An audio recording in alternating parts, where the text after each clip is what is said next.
Эта практика поможет привлечь любовь и улучшить взаимоотношения. Вам понадобится красный фломастер, и я расскажу сейчас, что необходимо будет сделать.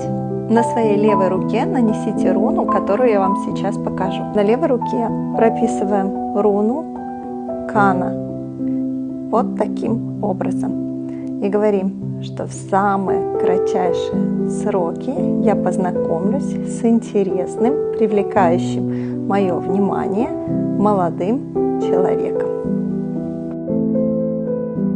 Если вы хотите улучшить взаимоотношения с кем-то, прописывая данную руну, заговорите именно с кем вы хотите улучшить свои взаимоотношения и как вы бы хотели их улучшить. На самом деле, чтобы практика сработала, недостаточно просто прописать руны. Что нужно сделать, чтобы активировать и запустить процесс, рассказала в своем секретном телеграм-канале про любовь.